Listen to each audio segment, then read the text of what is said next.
What if I told you that Japan's biggest automaker quietly made reliability their top priority for 2026? And they did it so aggressively that some of the tests they're running now would get them laughed out of boardrooms in Detroit and Stuttgart.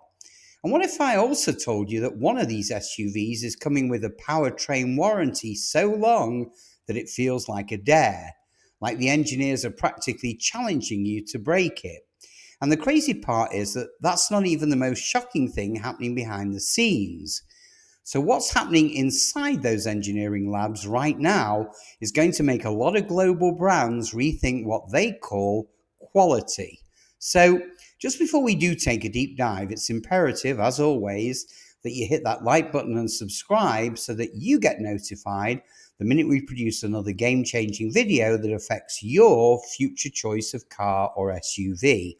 And I promise you'll appreciate it. So, buckle up and let's plunge straight in. So, the truth is, Japanese SUV engineers aren't trying to build the flashiest vehicles anymore. They're trying to build something more valuable. I'm talking about machines that stay on the road when everyone else's dashboards are lighting up like Christmas trees. See, these 7 SUVs aren't just reliable in the marketing sense. They're so mechanically conservative and so over-tested that some of them survive punishment that would cripple a luxury European SUV in under a month. And by the time you finish this video, well, you'll realize how far Japanese manufacturers have pulled ahead in long-term durability. So as always on this channel, I'm going to be counting down from 7 to 1. So let's start at number 7 with the 2026 Honda CR-V Hybrid. Now, Honda didn't just refresh the CR-V, they quietly rebuilt its entire philosophy. The new hybrid system isn't just another iteration, it's practically a durability experiment disguised as a family-friendly SUV. The battery management system is the most telling sign.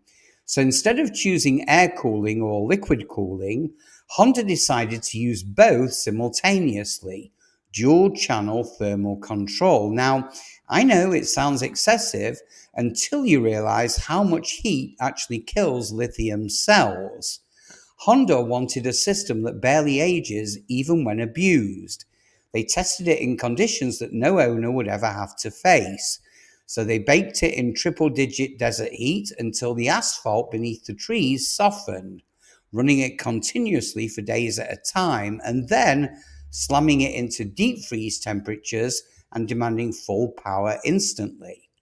The pack stayed within a razor-thin temperature band the entire time. Now that stability means this hybrid system will reach 6 figures on the odometer while still feeling brand new.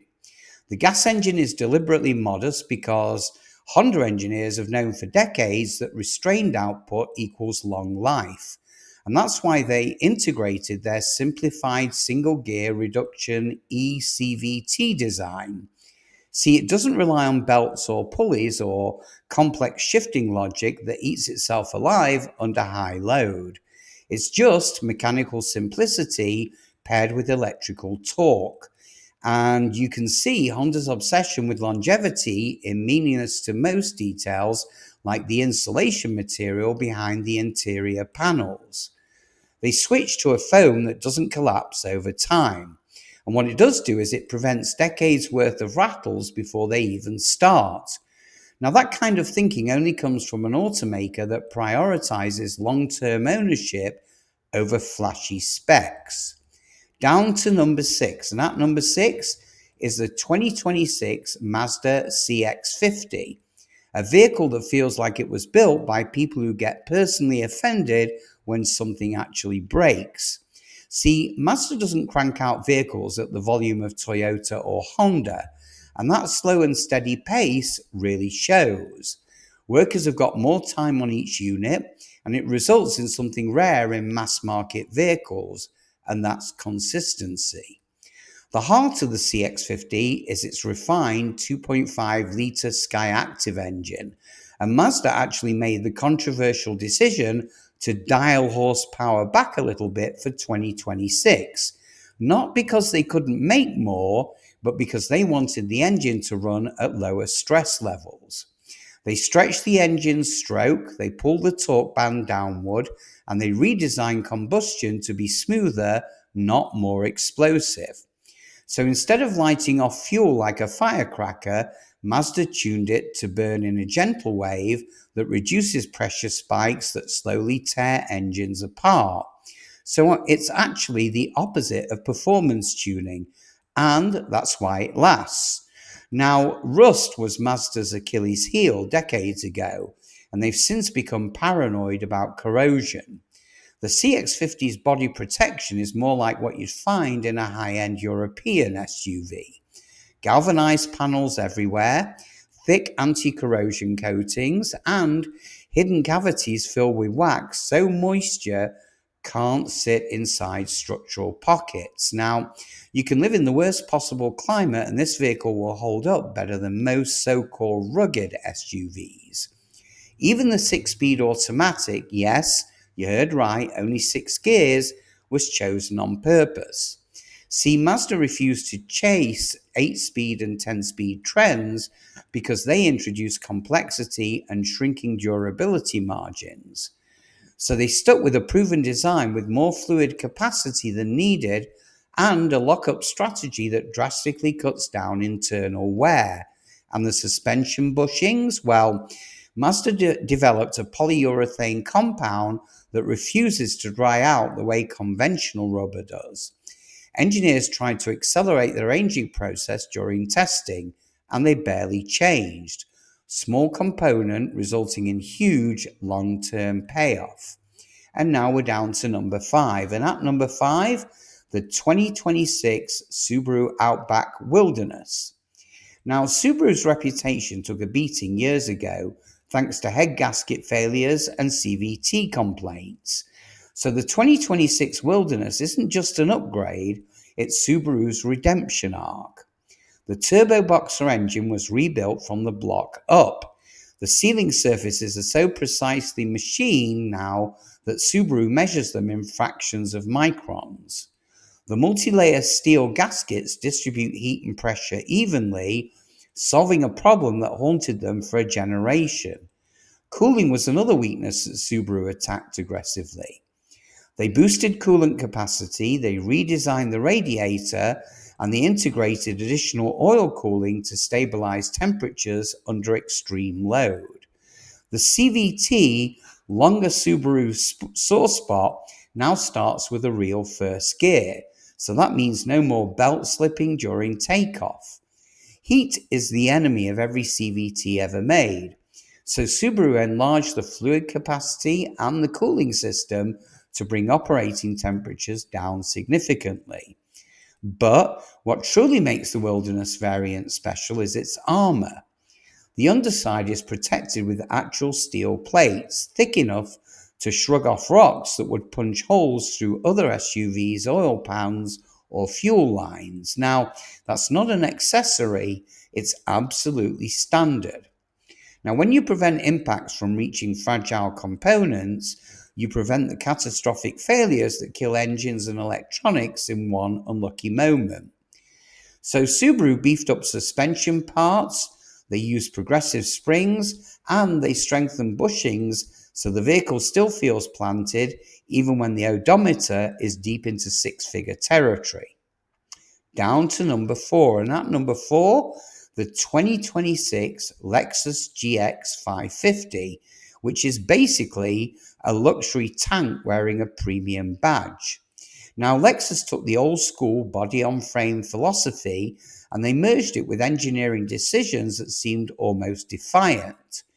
The new turbo inline 6 sits inside a cast iron block, a material that most companies abandoned decades ago because it was so heavy. Lexus chose it because it lasts. Now, you can rebore it, you can rebuild it, you can refresh it, and guess what? It'll keep coming back for more. It's an engine that's meant to outlive the vehicle around it. Even the turbochargers use journal bearings. They spool up slower, but they last far longer. Lexus water cools and oil cools them and even circulates coolant after the engine shuts off. so that the heat never sits and cooks the bearings. And that's the kind of forward thinking that prevents expensive turbo replacements. The 10-speed transmission sounds like a complexity nightmare, but Lexus designed it to work more like a heavy-duty unit than a performance gearbox. Plenty of overdrive gearing, so the engine lofts along at low RPM for most of its life. And when you lock the torque converter early and keep it locked through most of the range, well, internal wear drops dramatically. So the GX is a reminder that simplicity often hides underneath luxury. Its four-wheel drive system uses a mechanical low range, no fancy electronics trying to guess traction. The interior materials are thick, durable, and they're designed to age gracefully, not peel and crack. Even the way the body attaches to the frame with heavy bolts isolated by durable bushings, well, it's designed to absorb stress instead of letting it warp the structure over time. So Lexus engineered longevity into every single system, and that's what makes it a winner. Down to number 3, and at number 3, the 2026 Toyota 4Runner TRD Pro. Now, the 4Runner's reputation for reliability is already legendary, and Toyota wasn't about to break that streak.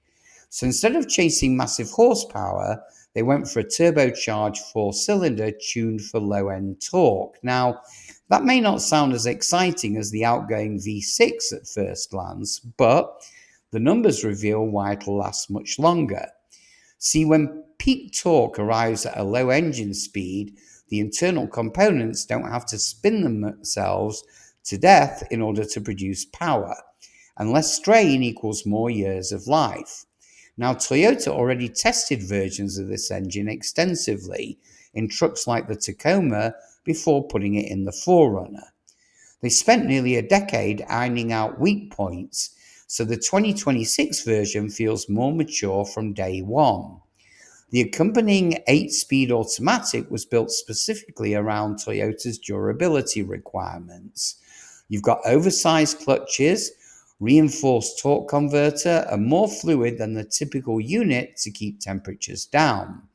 Its part-time four-wheel drive system is another nod to longevity. So when you're not using four-wheel drive, half the drivetrain simply rests, with no unnecessary wear.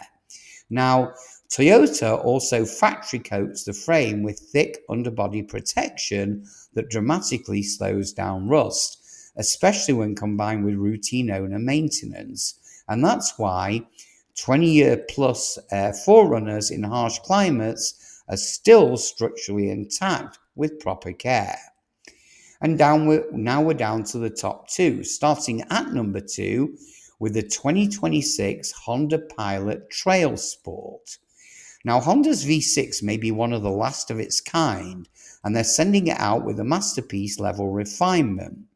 This engine lineage has existed long enough for Honda to know every single weak spot that it ever had and eliminate them all. So instead of using a timing chain like most modern manufacturers, Honda stuck with a belt. It's predictable, it's cheap to replace, and it avoids the surprised engine failure scenario when timing chains stretch far past 150,000 miles. The 10-speed transmission is shared with other Honda models, but tuned specifically for smooth, low-wear operation. It actually adjusts its behavior to the driver over time, subtly, I'll admit, but in ways that reduce unnecessary harsh shifts. The all-wheel drive system, with its torque vectoring logic, uses robust mechanical clutch packs rather than the hyper-fast electromagnetic designs that other manufacturers choose to use. Now, yes, it sacrifices a little reaction time, but it gains huge durability margins. Now, Honda even tested the Pilot TrailSport on brutally technical trails for weeks, and they expected something to snap, but instead, they got vehicles that showed shockingly normal wear even after thousands of cumulative miles in hostile terrain. Now, interior longevity was a priority too for Honda. So Honda molded the entire dashboard from a single piece in order to eliminate the squeaks, the gaps, and the rattles that plague multi-piece interiors as they age. 10 years in, and guess what? The cabin will still feel tight. So now, finally down to number one. And at number one, we have the 2026 Toyota Land Cruiser 250. Now, this isn't just the most reliable Japanese SUV of 2026. It could very well be the most reliable SUV on the entire planet. Toyota scaled the Land Cruiser down, they simplified it, and they focused entirely on mechanical durability. They tuned the turbo four-cylinder more conservatively than in the 4Runner, intentionally done to reduce stress. They overcooled the transmission by running two coolers in series. They built the frame out of zinc-coated steel that's thick enough to rival full-size trucks. And its four-time four-wheel drive system uses a mechanical center differential that can operate for decades without servicing. See, Toyota built redundancy into everything. If the electronics fail, well, the vehicle can be shifted mechanically. If a sensor dies, well, backup systems let the engine run. If traction management fails, well, locking differentials still give you mobility. Toyota torture-tested pre-production Land Cruisers in places where roads barely exist. Boiling deserts, jagged rock fields, deep mud, high-altitude mountain passes, and then intentionally neglected maintenance. And guess what? Almost all came back running perfectly. Now, after inspections, Toyota reinforced weak points even further. The production model is even tougher than the prototypes because this SUV is engineered to last multiple ownership cycles. Now, Toyota expects major components to remain serviceable for decades. That philosophy, engineering for the next owner and the next after that, doesn't exist anywhere else in the modern market. And there you have it. And that's why all 7 SUVs on this list come from Japan. Not because Japan uses futuristic technology, because guess what? They don't. They rely on proven designs, under-stressed engines, mechanical backups, and cooling systems that are built for worst-case scenario. They don't chase temporary trends, they build vehicles to outlive the hype. So if you're rethinking what reliable really means after hearing this list, well, guess what? You're not alone. Do me a favor and hit that like button if you learned something new today, and make sure you subscribe so you don't miss the next deep dive. And also, tell me in the comments, out of these 7, which one would you trust for the next decade? I promise I read every response. So in the meantime, take care, my fellow SUV drivers, and I'll see you guys on the next one.